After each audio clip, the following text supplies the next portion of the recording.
Okay, നമുക്ക് next ഒരു ചാപ്റ്ററിൽ പഠിക്കാനായിട്ടുള്ള ടോപ്പിക്കാണ് E filing of income tax return. നമ്മൾ എങ്ങനെയാണ് ഇലക്ട്രോണിക്കലി ടാക്സ് റിട്ടേൺ ഫയൽ ചെയ്യുക എന്നുള്ളതാണ് നമ്മൾ പഠിക്കാനായിട്ട് പോണത്. അപ്പോൾ എന്താണ് ഈ ഫയലിംഗ് എന്ന് പറഞ്ഞാൽ? The process of electronically filing income tax return through the internet is known as E filing. Clear ആയോ? ഇൻ്റർനെറ്റിൻ്റെ സഹായത്തോടു കൂടി അല്ലെങ്കിൽ ഇൻ്റർനെറ്റ് വഴി നമ്മൾ ഇൻകം ടാക്സ് നമ്മൾ റിട്ടേൺ ഫയൽ ചെയ്യില്ല ഇലക്ട്രോണിക്കലായിട്ട്, ആ പ്രക്രിയയ്ക്ക് പറയുന്ന പേരാണ് ഇ ഫയലിംഗ്. ക്ലിയർ ആയോ? ഇ ഫയലിംഗ് എന്താണെന്ന് മനസ്സിലായോ? നിങ്ങൾക്ക് ഒരു കമ്പനിയുടെ അവരുടെ ഇൻകം ടാക്സുമായി ബന്ധപ്പെട്ട അവർക്ക് എത്ര വരുമാനം വന്നു, അവരെത്ര ടാക്സ് അടയ്ക്കണമെന്നുള്ള കാര്യങ്ങളൊക്കെ നമ്മൾ എന്ത് ചെയ്യും? റിട്ടേൺ ഫയൽ ചെയ്യും. നമ്മൾ ഇലക്ട്രോണിക്കലി റിട്ടേൺ ഫയൽ ചെയ്യും ഇൻ്റർനെറ്റിൽ. മനസ്സിലായോ? അതിനെയാണ് ഇ ഫയലിംഗ് എന്ന് പറയുക. ക്ലിയർ ആയോ? ഇങ്ങനെ ഈ ഫയലിങ്ങിൻ്റെ സ്റ്റെപ്സ് എന്താണെന്ന് നമുക്ക് നോക്കാം. ഈ ഫയലിംഗ് എങ്ങനെ ചെയ്യാൻ നോക്കാം. ആദ്യം നമ്മൾ എന്ത് ചെയ്യണം? ലോഗിൻ ചെയ്യണം. ഈ ഫയലിംഗ് ആപ്ലിക്കേഷനിൽ പോയിട്ട് നമ്മൾ ലോഗിൻ ചെയ്യണം. അപ്പോൾ നമുക്കൊരു യൂസർ ID അതൊക്കെ ഉണ്ടാവും, അതിനനുസരിച്ച് നമ്മൾ ലോഗിൻ ചെയ്യുക. എന്നിട്ട് select applicable income tax return. നിങ്ങൾക്ക് ഏത് റിട്ടേൺ ആണോ ഫയൽ ചെയ്യേണ്ടത്, ഇപ്പോൾ നിങ്ങൾക്ക് സെൽഫ് റിട്ടേൺ ആണെങ്കിൽ അത്, അല്ലെങ്കിൽ ബിലേറ്റഡ് ആണെങ്കിൽ ബിലേറ്റഡ്, അപ്പോൾ നിങ്ങൾ ഏത് റിട്ടേൺ ആണോ ഫയൽ ചെയ്യാൻ പോകുന്നത് ആ ഇൻകം ടാക്സ് റിട്ടേൺ എന്ത് ചെയ്യുക? സെലക്ട് ചെയ്യുക. എന്നിട്ട് download the income tax return. എന്നിട്ട് നമ്മൾ ചെയ്ത നമ്മുടെ എല്ലാ ഇൻകംസും കാണിച്ചുകൊണ്ട് ഇൻകം ടാക്സ് അതിൽ ഫോം ഉണ്ട് കേട്ടോ. ആദ്യം നമ്മൾ ഫോം ഡൗൺലോഡ് ചെയ്യണം. മനസ്സിലായോ? ഫോം ആദ്യം നിങ്ങൾക്ക് യോജിച്ച ഫോം ഏതാണോ ആ ഫോം നിങ്ങൾ ഡൗൺലോഡ് ചെയ്തിട്ട് അത് ഫില്ല് ചെയ്യണം. മനസ്സിലായോ? ആ ഫോം നിങ്ങൾ ഫില്ല് ചെയ്തിട്ട് എന്ത് ചെയ്യുക? അത് അപ്ലോഡ് ചെയ്യുക. മനസ്സിലായോ? അപ്ലോഡ് ചെയ്യുമ്പോഴും നമുക്ക് ഡിജിറ്റൽ സിഗ്നേച്ചർ ആവശ്യമാണെങ്കിൽ അതും കൂടി ചെയ്യണം കേട്ടോ. എന്നിട്ട് സബ്മിറ്റ് എന്ന് പറയുന്ന ബട്ടൺ ക്ലിക്ക് ചെയ്യുക. സക്സസ്ഫുൾ ആയി കഴിഞ്ഞിട്ടുണ്ടെങ്കിൽ നമുക്ക് എന്ത് ചെയ്യാം? അത് ഇലക്ട്രോണിക്കലി അത് വെരിഫൈഡ് ആയിട്ടുണ്ടാവും. മനസ്സിലായോ? അപ്പോൾ അതിൻ്റെ സ്റ്റെപ്സ് എന്നുകൊണ്ട് പറയാം. ആദ്യം നമ്മൾ എന്ത് ചെയ്യുക? ലോഗിൻ ചെയ്യുക. അതിനുശേഷം നമുക്ക് വേണം ഇൻകം ടാക്സ് റിട്ടേൺ ഏതാണോ അത് സെലക്ട് ചെയ്യുക. എന്നിട്ട് അതിൻ്റെ ഫോം നമ്മൾ ഡൗൺലോഡ് ചെയ്തെടുത്തിട്ട് അത് ഫുള്ള് ഫില്ല് ചെയ്തിട്ട് എന്ത് ചെയ്യുക? അത് അപ്ലോഡ് ചെയ്യുക. ഡിജിറ്റൽ സിഗ്നേച്ചർ വേണമെങ്കിൽ നമ്മൾ അതും കൂടി എന്ത് ചെയ്യണം? അപ്ലോഡ് ചെയ്യണം. ഇത് സബ്മിറ്റ് ബട്ടൺ ക്ലിക്ക് ചെയ്യുക. ക്ലിയർ ആയോ?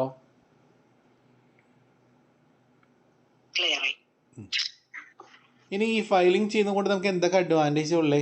ഒരാൾ എന്തിനാണ് ടാക്സ് റിട്ടേൺ ഫയൽ ചെയ്യണേ? ഒന്ന് ഈസി ടു യൂസ്, വളരെ എളുപ്പമാണ്. നമുക്ക് ഈ ഫയലിംഗ് ഇലക്ട്രോണിക്കലി ചെയ്യുമ്പോൾ കുറച്ച് എളുപ്പമാണ്. പ്രോംപ്റ്റ് പ്രോസസ്സിംഗ് ആണ് അല്ലേ?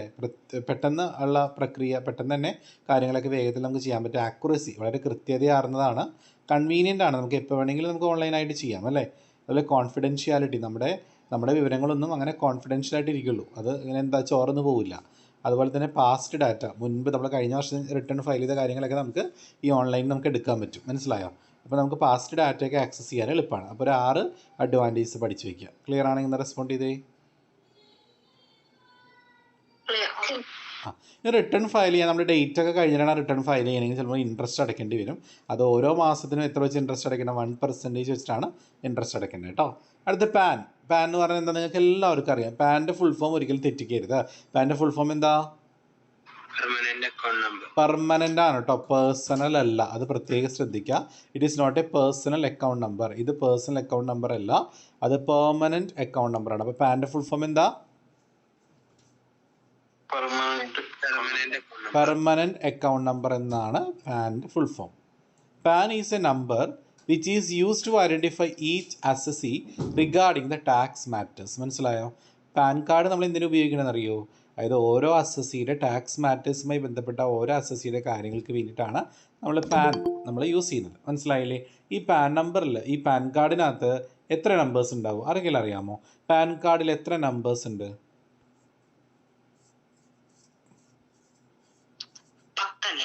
10 എണ്ണം ഉണ്ട്. അതിൽ ആദ്യത്തെ 1, 2, 3, 4, 5 എണ്ണം എന്തായിരിക്കും? ആൽഫബറ്റ്സ് ആയിരിക്കും. ആദ്യത്തെ 5 എണ്ണം എന്തായിരിക്കും? ബാക്കി 4 എണ്ണം ലാസ്റ്റ് ഡിജിറ്റ് ആൽഫബറ്റ്സ്. നിങ്ങൾക്ക് പാൻ കാർഡ് ഉണ്ടോ ആർക്കെങ്കിലും? ഓൾമോസ്റ്റ് എല്ലാവർക്കും ഉണ്ടാവുമല്ലേ? ഉണ്ട്. അപ്പോൾ നിങ്ങൾക്ക് പാൻ കാർഡ് ചെക്ക് ചെയ്താൽ അറിയാം. ഈ പാൻ കാർഡിൽ നമുക്ക് ഓരോ അസസിനെയും നമുക്ക് ഐഡൻറ്റിഫൈ ചെയ്യാം, തിരിച്ചറിയാൻ വേണ്ടിയിട്ടാണ്. ടാക്സുമായി ബന്ധപ്പെട്ട ഓരോ വ്യക്തിയും തിരിച്ചറിയാൻ നമ്മൾ അലോട്ട് ചെയ്യുന്നത്. ഒരു പാൻ കാർഡിന് 10 ആൽഫാ ന്യൂമറിക് ക്യാരക്ടേഴ്സ് ഉണ്ടായിരിക്കും. അതിൽ ആദ്യത്തെ 5 ഡിജിറ്റ് എന്തായിരിക്കും? ലെറ്റേഴ്സ്, അതായത് ഇതായിരിക്കും, ആൽഫബറ്റ്സ് ആയിരിക്കും.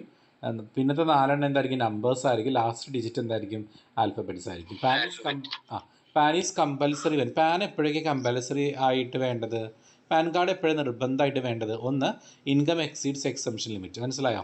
എക്സംഷൻ ലിമിറ്റ് എക്സീഡ് ചെയ്ത് കഴിഞ്ഞാൽ, ഇപ്പോഴത്തെ പുതിയ റൂൾ അനുസരിച്ച് നമുക്കറിയാം 12 ലക്ഷം. അറിയില്ലേ? നിങ്ങളിപ്പോൾ പുതിയ ബജറ്റിൽ വന്നേക്കുന്നത് 12 ലക്ഷമാണ് അല്ലേ? അപ്പോൾ അതിന് മുമ്പ് വരെ നമുക്കറിയാം 2.5 ലക്ഷത്തിൻ്റെ കേസ് ഉണ്ടായിരുന്നു, 3 ലക്ഷത്തിൻ്റെ, അങ്ങനെ ഒരു എക്സംഷൻ ലിമിറ്റ് ഉണ്ടല്ലോ. ആ ലിമിറ്റിൽ കൂടുതൽ നമുക്ക് ഒരാൾക്ക് ഇൻകം വന്നാൽ നിർബന്ധമായിട്ട് നമ്മുടെ കയ്യിൽ എന്തുണ്ടായിരിക്കണം? പാൻ കാർഡ് ഉണ്ടായിരിക്കണം. മനസ്സിലായോ?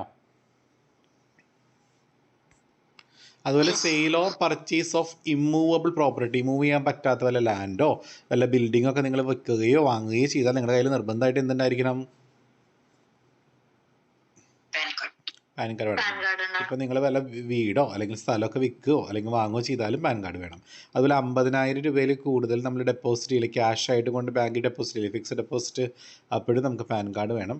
ഡിമാറ്റ് അക്കൗണ്ട് ഇല്ലേ, അതായത് ഷെയർ മാർക്കറ്റിനൊക്കെ വേണ്ടി നിങ്ങൾ ഡിമാറ്റ് അക്കൗണ്ട് ഓപ്പൺ ചെയ്യുകയാണെങ്കിലും നിർബന്ധമായിട്ടും എന്ത് വേണം? പാൻ കാർഡ് വേണം. അതുപോലെ LIC പ്രീമിയം ഇല്ലേ, LIC ലൈഫ് ഇൻഷുറൻസ്, അതിൽ 50,000 രൂപയിൽ കൂടുതൽ നിങ്ങൾ പ്രീമിയം അടയ്ക്കുന്നുണ്ടെങ്കിൽ അതിനും എന്ത് വേണം? പാൻ കാർഡ് നിർബന്ധമാണ്. അപ്പോൾ പാൻ കാർഡ് നിർബന്ധമായ സിറ്റുവേഷൻ ക്ലിയർ ആയില്ല. അപ്പോൾ ഹോട്ടൽ ബില്ലൊക്കെ ഉണ്ട് കേട്ടോ, കുറേ ഉണ്ട്, ഞാനിപ്പോൾ 5 ഉൾപ്പെടുത്തിയിട്ടുള്ളൂ. ഹോട്ടൽ ബില്ല് അടയ്ക്കാനായിട്ട് പാൻ കാർഡ് വേണം 50,000 രൂപയിൽ കൂടുതൽ, അങ്ങനെയൊക്കെ ഉണ്ട്, കുറേ കണ്ടീഷൻസ് ഉണ്ട്. അതുപോലെ ടൂ വീലേഴ്സ് സെയിൽ അങ്ങനെയൊക്കെ പറയുന്നുണ്ട് ഇപ്പോഴത്തെ പുതിയ റൂളിൽ. അപ്പോൾ പാൻ കാർഡ് നിർബന്ധമായിട്ടുള്ള കേസുകൾ, പാൻ കാർഡ് കോട്ട് ചെയ്യുന്ന നിർബന്ധമായിട്ടുള്ള സിറ്റുവേഷൻസ് ക്ലിയർ ആയോ? അടുത്ത് ലാസ്റ്റ് ടോപ്പിക്കാണ്, essay ക്വസ്റ്റ്യൻ ആണ്, അസസ്മെൻറ്റ്. എന്താണ് അസസ്മെൻറ്റ് എന്ന് പറഞ്ഞാൽ? What is assessment? നിങ്ങൾ എക്സാമിന് ചിലപ്പോൾ explain the types of assessment എന്നായിരിക്കും ചോദിക്കുക. അപ്പോൾ നിങ്ങൾ ആദ്യം അസസ്മെൻറ്റ് എന്താണെന്ന് എഴുതണം. എന്താ അസസ്മെൻറ്റ് എന്ന് പറഞ്ഞാൽ? It means computation of total income and determination of tax liability. അതായത് ഒരു വ്യക്തിയുടെ മൊത്തം വരുമാനം, ടോട്ടൽ ഇൻകം എത്രയാണെന്ന് കണ്ടുപിടിക്കുന്നതും അയാൾ എത്ര ടാക്സ് അടയ്ക്കണമെന്ന് കണ്ടുപിടിക്കുന്നതിനെയാണ് അസസ്മെൻ്റ് എന്ന് പറയുക. ക്ലിയർ ആയോ? അപ്പോൾ വാട്ട് ഈസ് അസസ്മെൻറ്റ്? എന്താ മനസ്സിലായതെന്ന് പറഞ്ഞേ. എന്താണ് അസസ്മെൻറ്റ് എന്ന് പറഞ്ഞാൽ? ഒരാളുടെ ടോട്ടൽ ഇൻകം, അയാളുടെ ടാക്സും കണ്ടെത്തുന്ന പ്രോസസ്സിനെയാണ്, കമ്പ്യൂട്ടേഷനെയാണ് നമ്മൾ അസസ്മെൻ്റ് എന്ന് പറയുക. അസസ്മെൻറ്റ് എത്ര വിധമുണ്ട് നമുക്ക് നോക്കാം. അസസ്മെൻറ്റ് നോർമലി പറയുകയാണെങ്കിൽ ഒരു 5 ടൈപ്പ് ഓഫ് അസസ്മെൻ്റ് ആണ്. ഇത് എഴുതിയാണ് essay ക്വസ്റ്റ്യൻ കേട്ടോ. ഒന്നാമത് സെൽഫ് അസസ്മെൻറ്റ്. ആ പേരിൽ തന്നെ ഉണ്ട്, സെൽഫാണ്. എന്ത് സെൽഫ് എന്ന് പറഞ്ഞാൽ? സ്വന്തമായിട്ട്, അയാൾ തന്നെ, ഹിംസെൽഫ്. മനസ്സിലായോ? The assessee himself compute total income, tax liability and submitting after paying tax is known as self assessment. Clear ആയോ? ഒരു അസസി സ്വമേധയാ അയാളുടെ ടോട്ടൽ ഇൻകം കണ്ടുപിടിക്കുകയും ടാക്സ് ലയബിലിറ്റി കണ്ടുപിടിക്കുകയും എന്നിട്ട് എല്ലാ ടാക്സ് അടച്ചതിന് ശേഷമുള്ള കാര്യങ്ങളൊക്കെ റിട്ടേൺ ഫയൽ ചെയ്യുകയും ചെയ്യുന്ന അസസ്മെൻറ്റിനെയാണ് സെൽഫ് അസസ്മെൻറ്റ് എന്ന് പറയുക. ക്ലിയർ ആയോ ഫസ്റ്റ് അസസ്മെൻറ്റ് എല്ലാവർക്കും?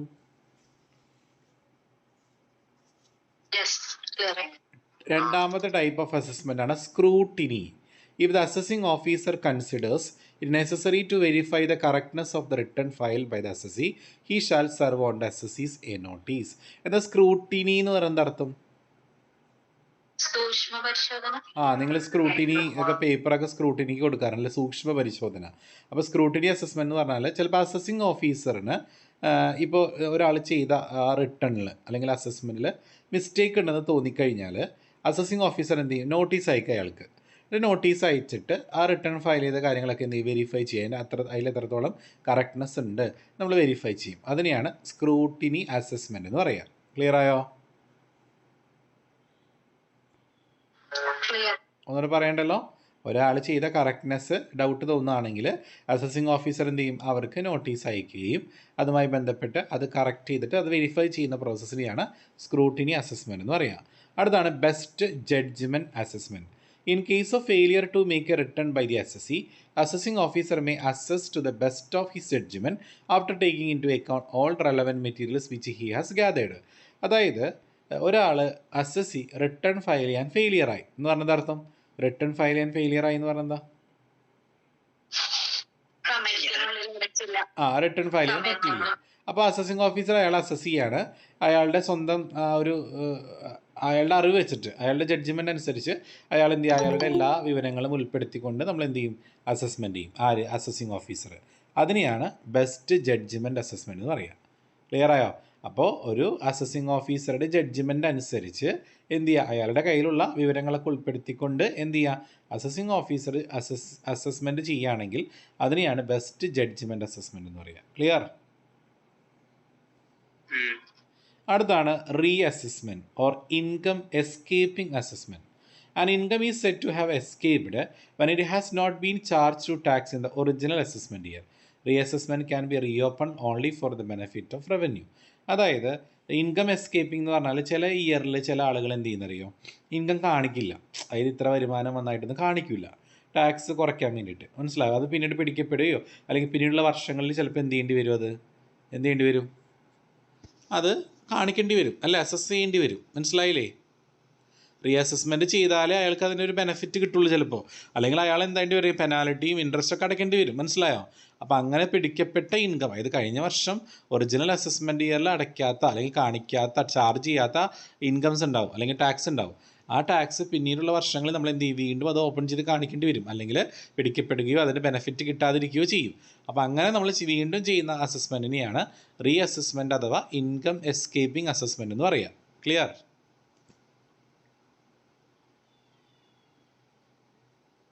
ഓക്കെ. അടുത്ത ലാസ്റ്റ് അഞ്ചാമത്താണ് precautionary or protective assessment. In certain cases it is difficult to find as to whom income received. ചില സിറ്റുവേഷനിലേ ആർക്കാണ് ഇൻകം കിട്ടിയെന്ന് കണ്ടുപിടിക്കാൻ കുറച്ച് ബുദ്ധിമുട്ടായിരിക്കും. ഇത് എയോ, ആരെയോ എന്ന് പറഞ്ഞാൽ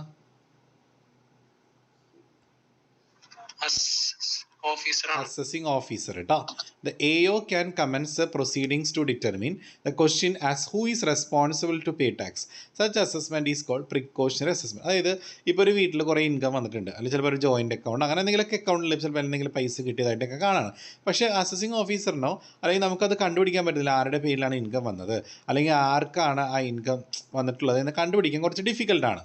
അപ്പോൾ ആ സിറ്റുവേഷനിൽ ആ ഇൻകത്തിന് ആരാണോ ടാക്സ് അടയ്ക്കാൻ റെസ്പോൺസിബിൾ ആയിട്ടുള്ള ആൾ, അവരെന്ത് ചെയ്യേണ്ടി വരും, അവരെ കൊണ്ട് അസസിങ് ഓഫീസർ ടാക്സ് അടപ്പിക്കുക അല്ലെങ്കിൽ അസസ്മെൻറ്റ് ചെയ്യിപ്പിക്കും.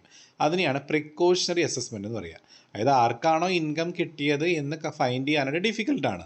അപ്പോൾ അസസിങ് ഓഫീസർ എന്ത് കമൻസ് ചെയ്യും, ഒരു ക്വസ്റ്റ്യൻ വരയ്ക്കുകയാണ്, who is responsible to pay tax, ആരാണോ ആ ഇൻകത്തിന് ടാക്സ് അടയ്ക്കാൻ റെസ്പോൺസിബിൾ ആയിട്ടുള്ള ആൾ, അവരെ കൊണ്ട് എന്ത് ചെയ്യുക, കാര്യങ്ങൾ ചെയ്യിക്കുക. അതിനെയാണ് പ്രിക്കോഷണറി അസസ്മെൻറ്റ് എന്ന് പറയുക. ക്ലിയർ ആണെങ്കിൽ ഒന്ന് റെസ്പോണ്ട് ചെയ്തേ.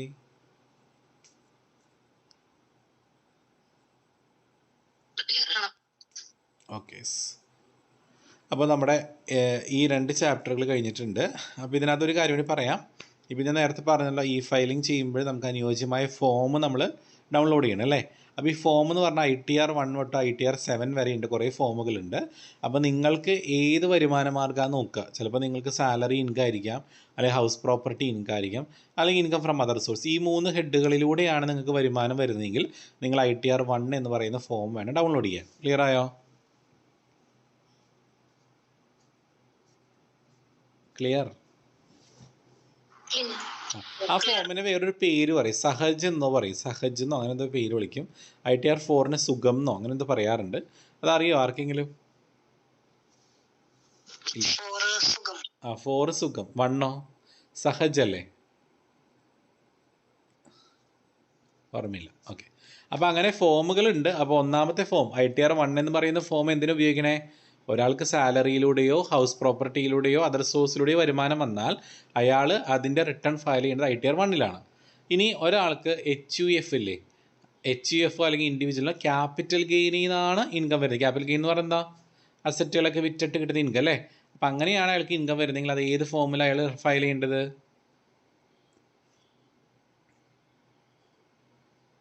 പറയൂ, ഏത് ഫോമിലാ? ITR 2. എന്താ ITRന്റെ ഫുൾ ഫോം അറിയോ? ITRന്റെ ഫുൾ ഫോമാണ് income tax return, income tax return കേട്ടോ. ഇനി ആൾക്ക് ബിസിനസ്സിൽ നിന്ന് മാത്രമേ ഇൻകം ഉള്ളൂവെങ്കിൽ ആൾ ITR 3-ലാണ് ചെയ്യേണ്ടത്. അതുപോലെ തന്നെ പ്രൊഫഷനിൽ നിന്ന് സെക്ഷൻ 44 AD വെച്ചോ അല്ലെങ്കിൽ സെക്ഷൻ 44 ADA പ്രകാരം ബിസിനസ് ഓർ പ്രൊഫഷൻ എന്നാണ് ഇൻകം വരുന്നെങ്കിൽ 4-ലാണ് നമ്മൾ ആ ഫോമിലാണ് നമ്മൾ ചെയ്യേണ്ടത്. പാർട്ട്ണർഷിപ്പ് ആണെങ്കിലോ, പങ്കാളിത്ത ബിസിനസ് ആണെങ്കിൽ ഏത് ഫോമിലാണ് റിട്ടേൺ ഫയൽ ചെയ്യേണ്ടത്? 5. കമ്പനികളാണെങ്കിൽ ITR 6, charitable institution, religious trust, political പാർട്ടിക്ക് ആണെങ്കിൽ ITR 7. ഓക്കെ ആയോ? എല്ലാവർക്കും സെറ്റ് ആയോ? ഈ 2 ചാപ്റ്റർ നമ്മളിപ്പോൾ 2 ചാപ്റ്റർ ഡിസ്കസ് ചെയ്ത് കഴിഞ്ഞു. ഒന്നാമത്തെ ഇൻകം ടാക്സ് അതോറിറ്റിയും പിന്നെ അസസ്മെൻറ്റും കേട്ടോ. അപ്പോൾ എല്ലാവർക്കും ക്ലിയർ ആയില്ലേ? ഡൗട്ടൊന്നും ഇല്ലല്ലോ? അല്ല, പാൻ കാർഡ് പഠിക്കുക, അസസ്മെൻറ്റ് പഠിക്കുക. ഈ അസസ്മെൻറ്റൊക്കെ എപ്പോഴും ക്വസ്റ്റ്യൻ വരാറുണ്ട് കേട്ടോ. ടൈപ്സ് ഓഫ് അസസ്മെൻറ്റ്, പിന്നെ പാൻ കാർഡ് എന്താണ്, പാൻ കാർഡ് കോട്ട് ചെയ്യുന്ന സിറ്റുവേഷൻസ് ചോദിക്കാറുണ്ട്.